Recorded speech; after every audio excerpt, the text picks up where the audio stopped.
جبناها جبناها جبناها جبناها جبناها في الصيف الماضي وباباها ما كانش راضي علشانها بعنا الأراضي الحلوة اللي كسبناها. بحب أفرح نفسي يا جماعة، كل ما بجيب حاجة بحب حاجتي قوي، بحب حاجتي قوي. وحشتوني وحشتوني وحشتني فيديوهات زمان. اهلا اهلا اهلا اهلا يا ميرو يا مراميرو، اهلا. كأني يا جماعه اتعودت كده على الكاميرا. ايه ده، هو انا كل يوم هفتح فيديو ولا ايه؟ معايا ومعاكم رهف. هاي، ازيك يا رهف، عامله ايه؟ لا هنا دي ما ملهاش فايده، صح؟ تحس التانية كانت بتنور بتلعلط. ايوه يا جماعه انا امبارح عجبني التفاعل بتاعكم وترحيبكم بيا، واهلا يا ميرو يا مراميرو وحشتينا ومرحبا بالعوده والكلام الحلو ده. ربنا يستركم ويكبر خاطركم يا رب. جبرا يتعجب له اهل السماوات والارض، جبرا يليق بعظمته. عايزه ايه اكتر من جبر ربنا ليكي؟ قولي امين. حطي لي لايك، حطي لايك علشان انا راح اجيب حاجه لابو ريم. ابو ريم ابو ريم، لا مش ابو ريم قوي يعني، لبيت ابو ريم يعني، بس هديه مني انا. هوريها لكم دلوقتي. هجيب ايه تاني؟ وايه تاني؟ واكتبي لي كومنت. ما عملتيش اشتراك، اعملي اشتراك، اشتركي معايا في عالمي، عالم مرف. بصوا يا جماعه، حاجه انا اول مره هجربها بصراحه، بس حاسه ان انا فعلا محتاجاها. انا بفكر اجيب مكنسه من المكانس اللي بتشفط الميه، حجم صغير يعني. بس خلوا بالكم الاركان ما بتتشفتش زي ما بيتشفط من النص يعني. بس خلوا بالكم يا جماعه، لان انا شفت زمان ايا كان البراند ايه، ما بتشفطش الاركان، الزوايا اللي هي بتبقى تحت الوزره، الزوايا. لا انا عايزه اشيل بس الكميه الكبيره اللي بتتعب ظهري، ان انا بجروف او بشفشه، او ان انا اشيل بالخيشه يعني واقعد اعصر والكلام ده، اشيل الزياده. الجو جميل يا جماعه، ايه رايك في الجو يا رهف؟ والله يعني فيري جود. الجو نتحسد عليه بقى، محدش يحسدنا يا جماعه، محدش يحسدنا، احنا ما صدقنا، احنا ما نعرفش، يمكن الجو جميل لمده ساعتين. طبعا انا جايبه جواكت فرو اللي هي بيبقى بيقول لك ايه، فرو مزيف، اللي هو بيبقى اللي لما تشوفيه تفكريه فعلا ثعلب، تفكريه فعلا دب بقى، منك وكده يعني. عماله اقول لهم يا عيال هو انا هلبس الكلام ده امتى؟ قامت رهف بتقول لي خدي بعضك وروحي مصر، البسوهم هناك وتعالي. مش عارفه يعني، هو انا لما عملت حسابي يعني وتكلفت تقوم الدنيا كده لسه مش راضيه يعني. ادعوا لنا يا جماعه كده، ما رعد برق، حر برد في نفس اللحظه يعني. شاطره يا رهف، امشي يا رهف على طول. ادخلي بقى ايه يمين اللي بعد اللي جاي. انا شايفه اصلا تخفيضات ان شاء الله نلاقيها بسعر كويس. هنا هم. بصوا يا جماعه، انا لقيت واحده 17 لتر 1000 واط ب 377، وواحده هي نفسها بالظبط 1000 واط برضو بس 12 لتر ب 349. ام 17 لتر عجبتني اكتر، انا معيش الا 350 بالظبط، 350 ريال. رهف معكيش 27 ريال سلف؟ معايا بجد؟ ايوه معايا بجد. ناخد ام 17 لتر؟ ماشي، هاتي اللي انت عاوزاه. هي دي شغاله ودي شغاله يا جماعه، بس مش عارفه يعني فرقت ال 20 ريال ديت، دي 12، دي فرق 5 لتر.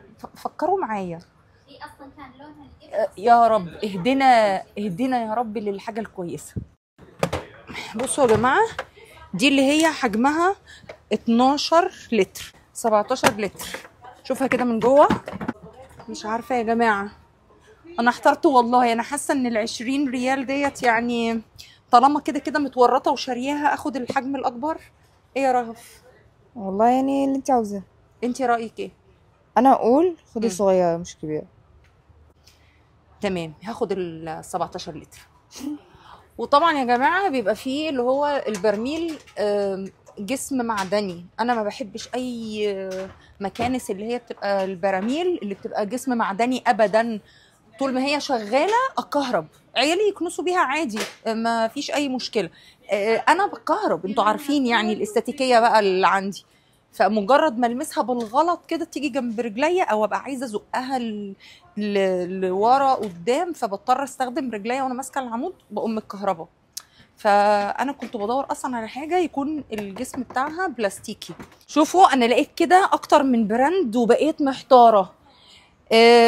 دي الواط بتاعها اعلى، بس اسم معروف قوي بالنسبه لي. ديت الواط اقل، دي سعرها ارخص من دي. فانا دلوقتي بقيت محتاره، والاتنين جسمهم بلاستيك مش معدني. على فكره عايزه اقول لكم على حاجه، دي بقى مشكلتها في ايه؟ اي مكنسه برميل السلك بتاعها مهما كان طويل يا جماعه ما بيبقاش فيه زرار زي المكانس العاديه اللي احنا متعودين عليها اللي بيشفط السلك. لا، السلك بيبقى المفروض ان بيبقى له مكان يتلف حواليه. ونفسي والله يا جماعه اشتري برضو اللي هي بتبقى اللاسلكيه دي، بشوفها في مقاطع كتير جدا. حاسه ان عايزاها تبقى محطوطه جنبي، يعني انا ابقى قاعده مثلا في الصاله ودي تبقى مسنوده جنبي كده جنب الكنبه، اي شويه لب اي حاجه اقوم على طول، مش مضطره بقى اجيب المكنسه واوصل السلك واعمل، والعيال بيذلوني اصلا على موضوع المكنسه ده. ولا في بنت من اللي ماسكه حتى التليفون ديت بترضى تقوم تجيب المقشه وتكنس. مش حقيقي. يا لهوي، كل دي مكانس لاسلكيه واسعار كتير بقى، 1239 749 649 1599. ده بحر بقى، ده يوم ما هنزل عشان اجيبها هحتاس. خلاص يا جماعه انا هاخد حاجه وان شاء الله ربنا يوفقني فيها. اول ما هجربها هقول لكم على طول، هنط لكم في قلب الليله اقول لكم الدنيا عامله ازاي. يا جماعه رغم ان عندي كرانيش في السقف مقوسه للداخل، الا ان اكتشفت ان فعلا بتبقى عليها تراب. لذلك يا جماعه عرفت قيمه الزعافه. فعلا الزعافه ضروريه في البيوت يا جماعه. يعني حتى لو انت مش شايفه تراب، في ناس بتبقى جايباها تقول لك ايه ما فيش عنكبوت وانا اجيبها ليه وانا مش عارف ايه. لا فعلا الزوايا بتاعت السقف بتتملي وجامد، واحنا اللي ما بنبقاش شايفين. تخيلوا دي ب 26 ريال، انا هنزل اجيب شحنه زعافات من مصر واجي ابيعها في السعوديه. طبعا مش هرجع اعمل لكم حلقه تانية على الاسفنجات ديت، لان كتير جدا كتبوا لي قالوا لي هي فعلا انقرضت وفعلا ما بقتش موجوده وفعلا مش عارف ايه. بس عايزه اقول لكم انا كنت بجيبها اللي هي بتبقى في علب كرتون كده، تمام.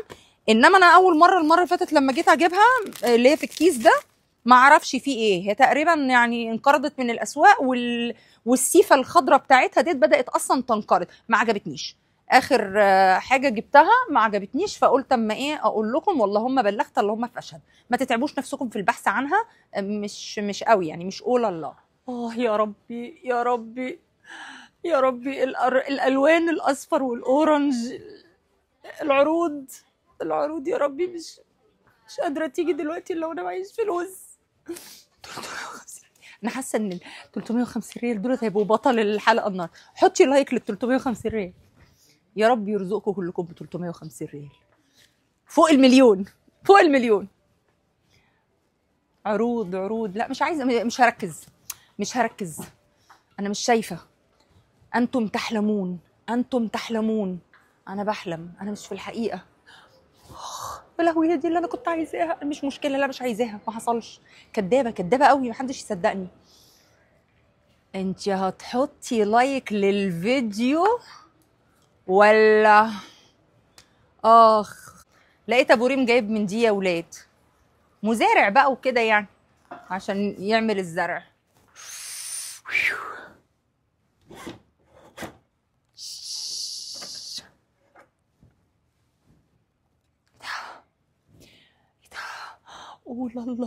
قول الله، مش حلوين، مش عاجبني. في واحده زعلت قوي ان انا كنت بصور ديت وبقول ايه المنظر ده ورضعه الفيل ومش عارف ايه، دخلت زعلانه مني قوي وبتلوم عليا ان انا بتريق وكده وبتقولي دي بتنفع للعاملات اللي بيقعدوا فتره طويله عادي. اهو على فكره انا بهزر، دي حاجه. الحاجه التانية انا بتكلم على البنات اللي ماشيين ورا الموضه.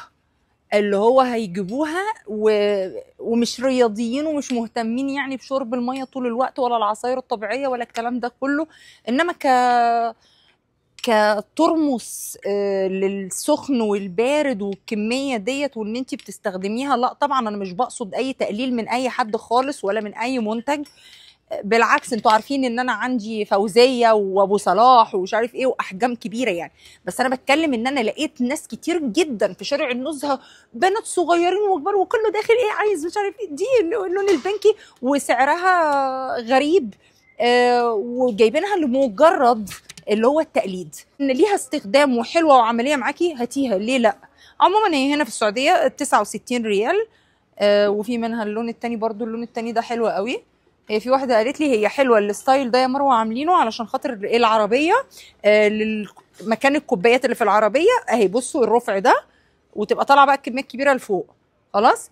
فانتوا حرين يا جماعه، انتوا ليكوا القرار وحريه الاختيار. انا واحده ماشيه بقدم محتوى بهزر يعني، مش ممنوع الهزار، وما بحبش حد يتحكم في قعدتي في قناتي بتبقى عامله ازاي، وما بحبش حد يحجمني اتكلم في ايه وما اتكلمش فيه. والله العظيم بهزر، انا واحده من الناس ما بقدرش امشي من غير زمزميه الميه، نخف على بعض شويه وما نزعلش بعض. بالنسبه لبتوع ردعه الفيل معاكم ربنا بقى. الله البتاعه دي جميله، شايفينها اللي هي بتولع شعله كده اللي بيحطوها في الكافيهات، تبقى جميله قوي لو عملنا قاعده على السطح يا جماعه. نفسي والله العظيم اقنعوا ابو ريم، اكتبوا له يا جماعه في الكومنتات اعمل قاعده يا ابو ريم حلوه. نفسي اوضب السطح كله كده واعمل شلال على الحيطه مع الخيمه ونحط اللي هي البتاعه دي صوبه ولا مش عارفه اسمها ايه،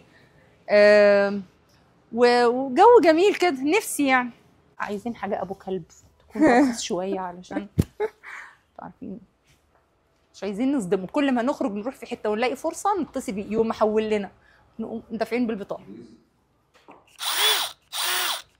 لازم يبقى موجود في كل بيت، هفضل عند نفس كلامي، اي نوع بقى اللي بتربط وتفك وكده يعني.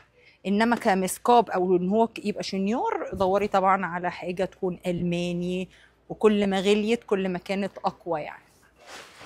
مكانس غسيل السجاد بانواعها باحجامها فاشله فاشله فاشله، وما بتنضفش البقع القديمه، حتى لو بقعه جديده بقعه طبيخ ما بتنضفهاش. يعني انا بقول لكم انا حره في رايي، وكل اللي بيعملوها بيبقى اعلان، وبيبقى يا عيني الفلوس طعمها حلو وبتذل، فبيقولوا يقول لك دي بقت ايدي ورجلي. حلوه لبقعه الميه، توقعي شويه ميه فلما تنشف تلاقي حروفها. بقعه جديده بس عمرها ما بتبقى زيها زي الفرشه لما بنقعد نفرك كده في الكنب ولا في السجاد. فمعلش يعني يا جماعه حدث العاقل بما يعقل. ده واللي تقول لك ايه نقعي شويه، هو انا جايباها عشان اساعدها ولا جايباها عشان تساعدني؟ خلينا كده نرد على بعض بالعقل، انا جايبه مكنسه تريحني ولا انا اساعدها؟ تقول لك طب هاتي فرشه خارجيه ورغي شويه وبعدين استني شويه بقى، في ايه؟ ما انا كان زماني قمت وغسلتها ونشفتها وريحت دماغي. فما نضحكش على بعض بقى، كل مكانس غسيل السجاد رفاهيه ملهاش لازمه. بالشبشب، ايه رايك بالشبشب؟ جبتها يا جماعه باركولي. زمان كانوا يجيبوا الحاجه ومن فرحتهم بيها يعملوا كده. عقبال عندك يا ام فاروق. وما فيهاش حاجه برضو يا جماعه، ادلع نفسي بما اني جبت الارخص فطلع معانا فرق فلوس، اجيب حته جاتوه، حتتين جاتوه.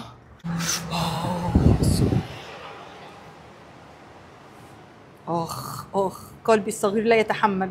ناخد ام جوز الهند دي، وهاخد التشيز كيك دي، وهاخد الريد فيلفت دي، وهاخد الفانيلا دي. انا عايزه دي. وانهي معاكم الفيديو بتاع النهارده في اليوم التالي خلاص، وابدا لكم ان شاء الله الفيديو بقى بتاع النهارده. انتوا عارفين فيديوهاتي بقت بايه، بتخلص على يومين. المهم يا جماعه لما روحت امبارح كنت منزله ريلز ومنزله على السناب وكده، فلقيت واحده بعتت لي على الرد على الستوري بتاعتي بتقول لي انا جايبه زيها بالظبط. اللي بيبقى عنده حاجه بيبقى عارف الحاجه بتاعته خلاص. بتقول لي انا على فكره عندي مثلها تماما، شفتها مو تمام واتضل الارض فيها مي. جبت واحده تانية اسمها مش عارف ايه ستار، تجنن تجنن تجنن. انا رديت عليها قلت لها بكام ومنين؟ فبتقولي لهم حساب على التيك توك. اولا يا جماعه طبعا انا المكانس اللي بتبقى بتشفط جاف ورطب انا مش جايباها كمجفف للارض ان تديني النتيجه بتاعت ايه، ان الارض كانت مبلوله وان انا جبت قماشه كده قطن جافه ومسحتها فتنشفت تماما.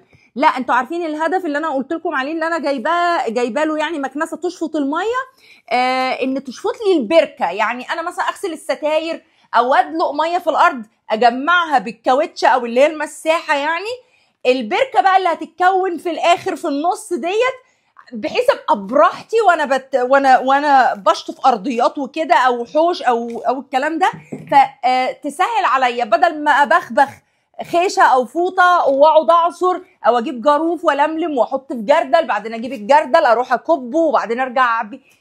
فهمتوا قصدي؟ انا عايزه بس انها تشيل عني الزياده.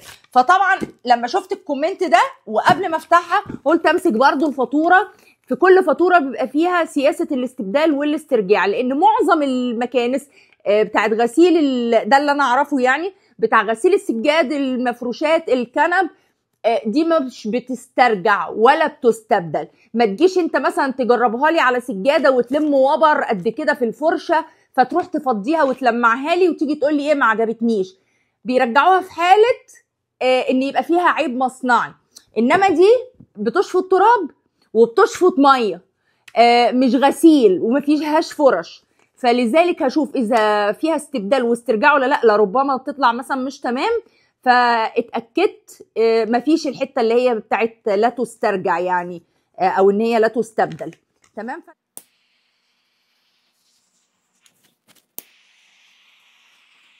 ايه رايك يا رهب في الحركه؟ امك بتعرف تفكر صح؟ صحيح. انا لسه هدور على قطر ولا على مقص ولا مش عارف ايه.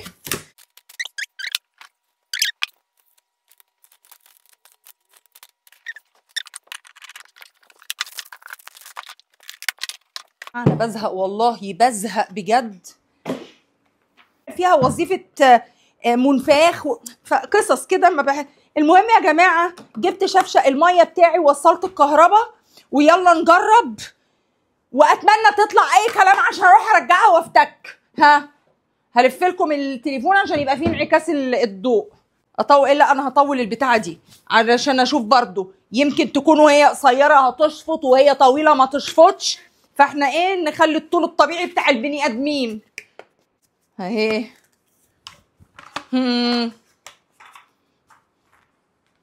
بالله عليكي لا تحطي لايك، حلفتك بالله حطي لايك ربنا يجعله في ميزان حسناتك. الهي تنسطري وتنجبري يلا تحطي لايك وتكتبي كومنت وتعملي اشتراك. بسم الله الرحمن الرحيم. شغلتي يا رهف؟ تعالي ثواني عشان تقولي لي باين ولا ايه.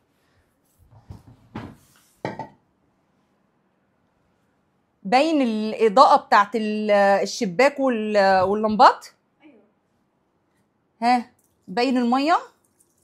مش قوي لا، بانت على الطرف يعني الجهه دي. ايوه كده باين ان في ميه يعني. طيب شغلي لي كده، دوسي لي بقى زرار المكنسه. بسم الله الرحمن الرحيم. يا رب بسم الله.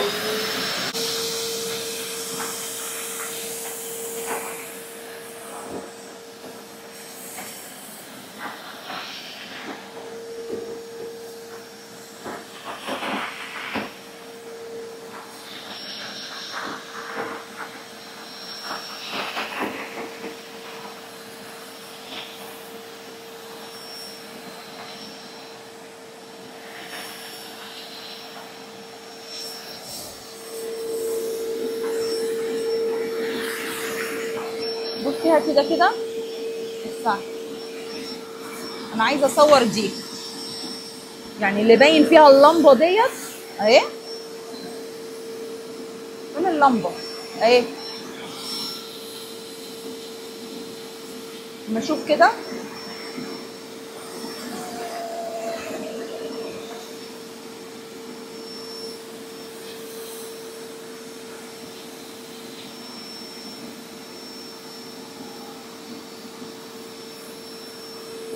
كده اما اشوف كده.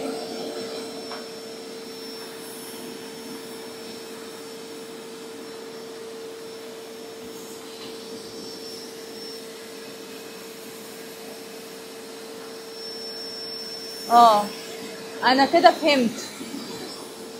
ايوه هي يعني بصوا بتسيب كده نقط، مش اللي هو التجفيف اللي كاني اطفي كده يا رهف. هاتي كده يعني بصي هاتي كده منديلين. بتاخد كميات الميه يعني ما بتنشفش. ايوه بتشرب الميه لكن ما بتنشفش لدرجه ان مثلا ايه. لا بصوا بقى انا احب كلامي يبقى عملي. يعني في اللي بتنشف لدرجه انك تلاقي الارض ناشفه كده، تحطي المنديل الورق تنفخي يطير، او انك تحطيه تمام تلاقيه ما بيشربش ميه او ما تبلش. انما دي هي خدت الميه الزياده بس الارض ما زالت مبلوله. ساعتها بقى ايه، تاخديها بشرشوبه، تجريها بمساحه. بصوا يا جماعه انا عشان انهي معاكم الفيديو بالمقطع ده هشرح لكم كمان مره انا عاوزه ايه.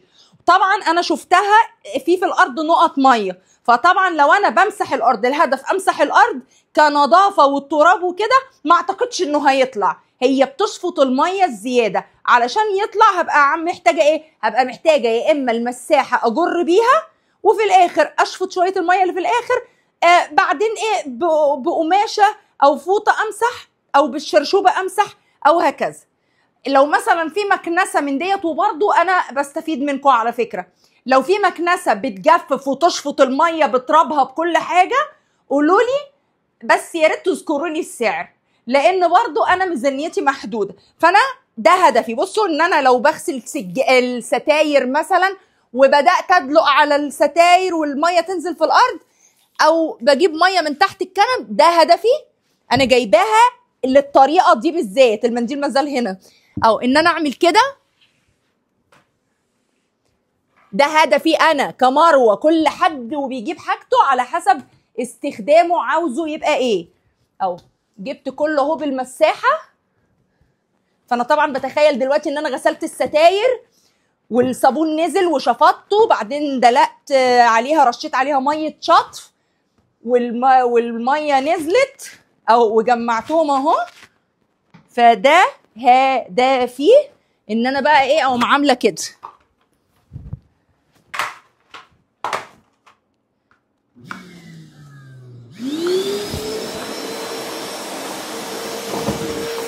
شفطت المنديل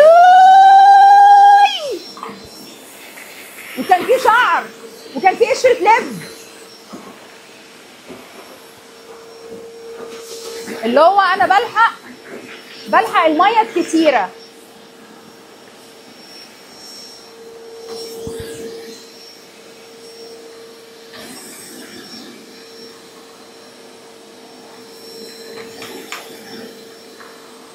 طبعا الاركان، يعني الاركان اكيد انها محتاجه ان بقى مش هشفطها زي ما انتم شايفين في نص الصاله والميه يعني ما اتشفطتش 100%. فدايما الاركان هنجيبها يا اما بالمساحه او هنجيبها بالشرشوبه، او بعد ما نشفط الميه خالص نمسك الشرشوبه ونمسح بقى ايه البلل. هي بتسيب بلل مش تجفيف 100%. دي تجربتي ليها. فاللي عندها حاجه تانية بتجفف 100% وسعرها حنين يا ريت تقول لي عليها برضو، انا ما عنديش مشكله. يعني اديكم شفتوا النتيجه بنفسكم. والطريقه الثانيه برضو ارجع واقول لكم انا مجرباها معاكم ونتيجتها قدامكم وقدامي في نفس الوقت. والهدف من شرائها ايه؟ لو انا شارياها عشان غسيل ارضيات تنظيف وتجفيف 100%، لا انا مش شارياها عشان كده. انا شارياها تشفط لي الميه الزياده، بدل ما افضل ايه راحه جايه واشيل في كميه ميه واروح افضي وارجع والكلام ده. خلاص افتحها بقى كده. بصوا جواها اهي يا جماعه. الحقوا المنديل اتقطع. المهم ان هي شفطت لي اهو الميه. ديت انا كنت فاكره ديت هي المنفاخ، اتاري ديت عشان تفضي بقى منها الميه. بصوا هي الكميه اللي انا دلقتها، هي دي كميه الميه اللي انا دلقتها. تطلع بقى بالتراب بتاعها، تطلع نظيفه، الكلام ده هي بتشفط وخلاص. ف وطبعا مش فارقه بقى البراند ايه ولا الكلام ده، هم كلهم آلية عمل واحده عشان تبقوا عارفين. احنا الهدف من الفيديو ده الفكره بتاعه مكانس شفط الرطب والجاف. دي يا جماعه النتيجه بتاعه تجربه المكانس اللي هي بتشفط الجاف والرطب اهي. يعني بتسيب نقط بلل، مش تجفيف 100%، تشفط الزيادة فقط، مش تنظيف. انا شايفاها مش تنظيف. طبعا لسه ما جربتهاش في الجاف بقى، ما جربتهاش الشفط بتاعها حلو في السجاد ولا لا، بس انا جربتها للهدف اللي انا جايباها له. فانا شايفاها ان هي بتشفط بركه الميه اللي بتتكون في الاخر لما بنيجي نشطف حوش او صاله او نغسل السجاده في مكانها ونشيل السجاده الزياده بقى يعني. وطبعا انا بالنسبه لي انا كمروه هبقى محتاجه المساحه علشان اجمع الميه في النص، وبرده محتاجه الشرشوبه او الخيشه او الفوطه على حسب بقى كل بلد بتسميها ايه، اللي هي بقى حاجه تشرب الميه ان انا امسح بيها، في نفس الوقت ابقى بزيح بيها التراب او عارفين اللي بيقولوا طينه مثلا، التوسيخ اللي بيبقى في الميه يعني. لكن لو انا سبتها على وضعها كده والميه او الارض متسخه، اكيد الميه هتنشف وتفضل الارض متسخه. فبالنسبه لي انا كمروه هبقى يعني لا غنى عن الشرشوبه ولا غنى عن المساحه علشان تجيب لي الميه في النص. اشيل الزياده بس حفاظا على ظهري، حفاظا على غضروفي اللي اتبهدل. تلميعه بس، هبقى محتاجه تلميعه بس شفطت لي الزياده، الشعر اللي في الميه، المنديل اللي في الميه، وهكذا. طيب يا جماعه، لان كده الريفيو طول، بس ان شاء الله علشان يبقى مفيد والكل يستفيد وانا من ضمن الناس برضو. وطبعا شكرا للاخت الكريمه اللي تفضلت وبعتت لي اسم برضو براند. انا دخلت، هي بعتت لي حتى اللينك، والله العظيم يا جماعه اقسم بالله اهو مكتوب عليها نفذت الكميه اللي هي لونها احمر دي، رغم ان مكتوب عليها نفذت الكميه بس سعرها بعد الخصم 759 ريال، قبل الخصم 872 ريال. بامانه هي يعني فوق ميزانيتي. يعني انا شفت هي بعتلي مقطع كده بصراحه عجبني، مش هكذب عليكم والله العظيم عجبني، لان فعلا كانوا عاملين طينه. انا فكرت سيراميك بني وهتشفط الميه، اتفاجئت ان عملت خط ابيض، اتاري سيراميك ابيض وعاملين طينه. طيب انا هشغلها مره اخيره وهكلمكم عن المنفاخ اللي بيبقى موجود في مكانس كتير، سواء رطب وجاف او رطب بس او جاف بس. اهي اخر مره اهو.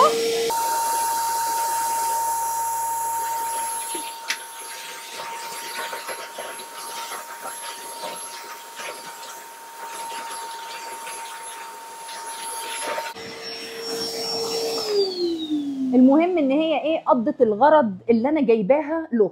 طيب في مكانس انتوا بتجيبوها بتبقى التراب جاف بس او جاف ورطب زي كده، بتلاحظوا بيبقى فيها فتحه سواء من تحت او من الجنب او من ورا، بغطا كده بتدوسوا عليها وبتلاحظوا ان هي بتطلع هواء وانتم مش عارفين دي بتاعت ايه. دي بتبقى منفخ يا جماعه، كأن ايه، زي بتشتغل زي البلاور يعني مثلا شبك بتاع الوميتال، سلك الشباك تنفخيه بيه، مجرى بتاع الوميتال تنفخيه، اركان مثلا فيها تراب تنفخيه، ممكن ارضيات انا هجربها في انها تنشف لي الارض. فانا بقى هشيل الجزء ده كده واجرب. هي بتبقى منفاخ، الفتحه اللي انتم ما بتبقوش عارفين دي بتاعت ايه وبتطلع هواء، دي بتبقى منفاخ لمتعدد الاستخدامات بقى. اهو بصوا هوا اهو، شايفين اهو يا جماعه، احنا عاملينها على النفخ.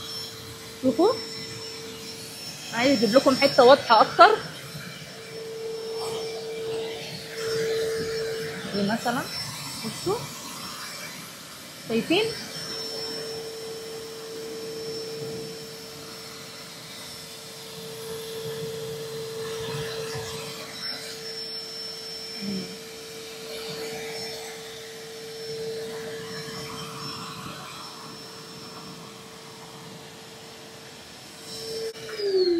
اعتقد كده الفكره كلها بقت واضحه، واضفت لكم مثلا معلومه زياده على